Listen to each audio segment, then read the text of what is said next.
చాలా ప్రశాంతంగా అనిపిస్తుందండి. మేము పుట్టి పెరిగింది ఇక్కడే అయినా కూడా ఇక్కడికి ఎప్పుడు రాకపోయేది, అంత నమ్మకం కూడా ఉండకపోయేది నాకు. మ్యారేజ్ అయినాక పిల్లల కోసం చాలా ఎక్కడెక్కడో తిరిగినా కానీ ఇక్కడికి వచ్చాక వెంటనే అది ఒకటే నెలలో నాకు ప్రెగ్నెన్సీ కన్ఫర్మ్ అయింది. పిల్లలను తీసుకొని వచ్చాను, తలనీలాలు సమర్పించాను, పడిగలు పెట్టాను, గంటలు. ఆ తర్వాత నాకు ఇల్లు కావాలని కోరుకున్నా, వెంటనే ఇల్లు కూడా నెరవేర్చిండు. ఆయనకు ఒక గూడు పెట్టుకున్నా. ఎప్పటి వరకు మాకు ఎప్పటికీ తోడుండి నడిపిస్తూనే ఉన్నాడు మమ్మల్ని ముందుకు ప్రత్యక్షంగా.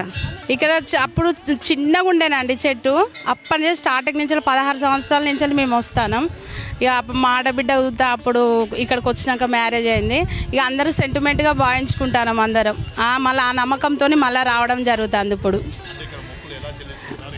ఇలా ముక్కులు అంటే ఏముండదు అంటే అందరు పాలు పోస్తాం, కొబ్బరికాయ కొడతాం, అంతే. అంతగా ఏముండదు. దేవుని మనము దర్శనం ఎట్లా చేసుకుంటాం అంటే ఒక కొబ్బరికాయ పాలు తప్ప ఇంకేం ఉండదు. తెచ్చిన ప్రసాదం నైవేద్యం పెట్టడమే. దానివల్ల ముక్కుతానం అన్నీ మంచిది. మహిమలు అంటే కొంతమంది అనుకోగానే కొన్ని 2 వారాలకో 3 వారాలకో కోరికలని అనుకున్నట్టు అనిపిస్తానని రావడం జరుగుతుంది.